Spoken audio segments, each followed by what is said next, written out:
Integration में हम लोग अलजेब्रिक फंक्शन का देखे थे, लेकिन वहाँ पे एक कंडीशन लग गई थी, ठीक है ना। जैसे कि अलजेब्रिक फंक्शन में हमने आपको बताया था दोस्त कि x to the power n dx, इसका इंटीग्रेशन आपको करना होगा तो n+1 एक पावर को आप ऐड कर देते हो, जो पावर ऊपर आता है उसी से आप क्या करते हो, इसको डिवाइड कर देते हो +c, ठीक है ना। लेकिन इसमें हमने एक कंडीशन आपने देखा होगा कि n should not be equal to -1, ये नहीं होना चाहिए, ठीक है ना। और हमने उस वीडियोज़ में आपको बताया था कि n अगर -1 होगी तो आने वाले वीडियोस में मैं आपको बताऊंगा कि उसका इंटीग्रेशन कैसे करते हैं, ठीक है ना। बिल्कुल स्पेशल केस है ये, है ना। तो अलजेब्रिक फंक्शन में तो आप हर सभी n की किसी भी वैल्यू के लिए पॉजिटिव हो या नेगेटिव हो या फ्रैक्शन हो, बस ये नहीं होना चाहिए, -1 नहीं होना चाहिए।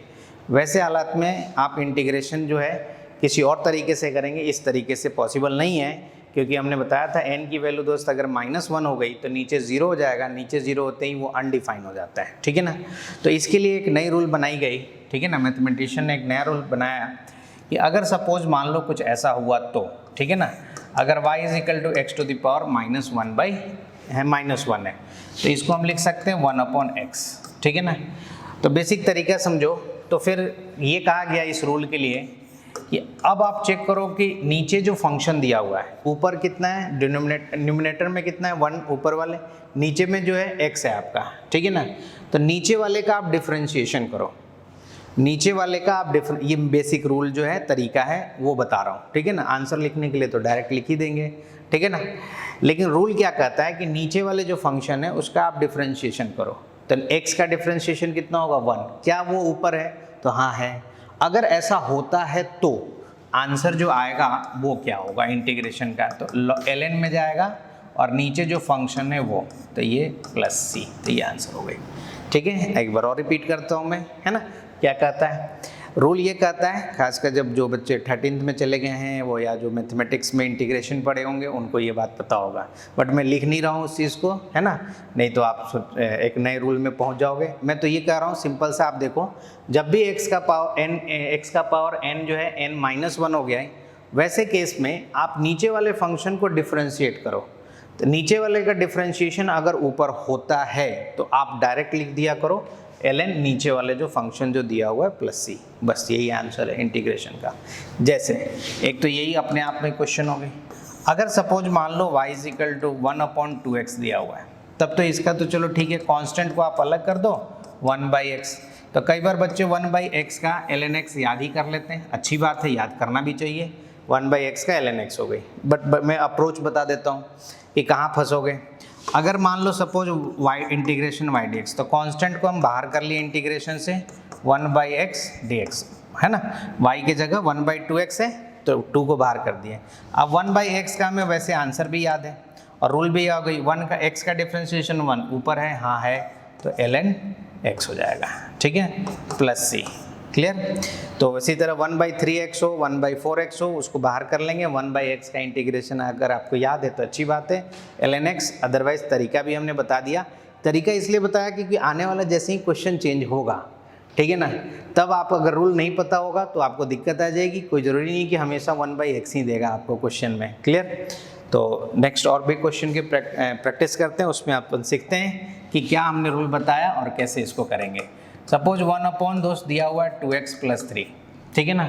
तो दो रास्ता है, एक शॉर्टकट रास्ता क्या है, आपको 1/, कुछ भी x में दिया रहेगा तो आपको बता दिया जाता है शॉर्टकट में कि ln लगा देना और 2x + 3, और जो x के बगल में 2 वो डिवाइड कर दो। ये बहुत सिंपल तरीका है, ठीक है ना, कि जो भी फंक्शन दिया रहेगा आपको, है ना, नीचे में अगर लीनियर हो, शर्त क्या हो गया, लीनियर, 2x + 3, तो आप ln log में चले जाएंगे, ln में 2x + 3 और x के बगल में 2। ये तो बहुत आसान तरीका है, लेकिन जो मैथमेटिक्स में रूल कहता है, जो मैथमेटिक्स के बच्चे हैं वो ऐसे सॉल्व करते हैं उनको, ठीक है ना।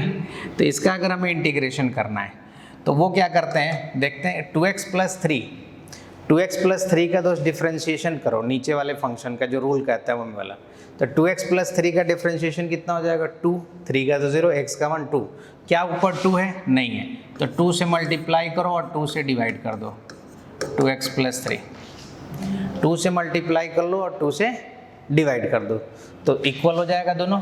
अब इतने वाले सेक्शन को देखो आप, क्या 2x + 3 का डिफरेंस, अब इस इंटीग्रेशन करना है y dx का, तो कांस्टेंट तो बाहर कर दो इनटू, अब जितना ब्रैकेट में उसको इंटीग्रेट करके देखो तो क्या 2x + 3 का डिफरेंशिएशन 2 होता है, ऊपर है क्या, हाँ है, तो क्या आंसर जाएगा ln, ये नीचे वाला फंक्शन 2 तो बाहर चल गया कांस्टेंट में, तो देखो 2x + 3, ठीक है ना। तो ये अप्रोच के थ्रू मैं बता रहा हूँ, हो सकता है थोड़ा टफ लगेगा, देखो सेम आंसर आ गया है ना, और +c लास्ट में ऐड कर देंगे, ठीक है, 2x + 3 + c लास्ट में। तो ये तरीका है, मैथमेटिक्स वाले बच्चे ऐसे बनाएंगे, इसका डिफरेंशिएशन जो है करेंगे, 2 आएगा, 2 ऊपर नहीं था तो ऊपर नीचे मल्टीप्लाई कर दिया, इस 2 को कांस्टेंट में डाल दिए, और नीचे वाले फंक्शन का ऊपर डिफरेंशिएशन है तो ln नीचे वाले फंक्शन जो होगा 2x + 3, ये बेसिक रूल है, ठीक है ना। और जल्दीबाजी में बनाना है तो आप ऐसे बना सकते हैं, सपोज मान लो y = आपको दे दिया -3x + 4, ठीक है ना। तो जल्दीबाजी में आपको अगर बनाना है तो अच्छी बात है, याद रखना पड़ेगा, प्रैक्टिस करनी पड़ेगी आपको। ln नीचे वाले फंक्शन, शर्त यह है कि नीचे लीनियर होना चाहिए, ठीक है ना, और x के बगल में -3 है तो उसको -3 से आप डिवाइड कर दो, +c, ये जल्दी से आंसर आ जाएगा। उससे भी आप चल सकते हो, -3 से बस क्या करना होगा, ऊपर नीचे मल्टीप्लाई करना होगा, सेम 2 आ जाएगा। तो मैं बार बार उस पर नहीं जाऊँगा, स्पेशल क्वेश्चन आएगा तो मैं उस पर जाने वाला हूँ, ठीक है। एक और क्वेश्चन करते हैं हम लोग, सपोज 1 मान लो 4x - 1 है, तो इंटीग्रेशन करना है, तो देखो तो नीचे लीनियर है क्या, लीनियर का मतलब x का पावर 1 है क्या, तो हाँ है, ठीक है ना।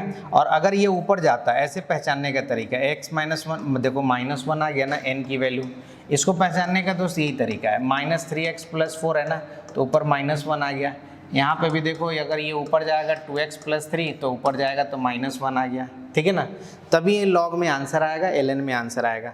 तो यहाँ पे आप लगा दोगे ln 4x - 1, राइट, और x के बगल में 4 है, उससे आप डिवाइड कर दो +c, तो ये आंसर आ जाएगा आपका, क्लियर। तो इस तरीके से करेंगे, और स्पेशल क्वेश्चन जो होगा, ठीक है ना, इसके एक क्वेश्चन में करा देता हूँ स्पेशल वाला। जैसे सपोज मान लो y = 10x है, तो 10x को क्या लिखेंगे मेरे दोस्त, नहीं 10 नहीं, cot लिख दो, cot x, ये ज़्यादा आसान है, cot x, तो cot का क्या होगा, cos x / sin x, right.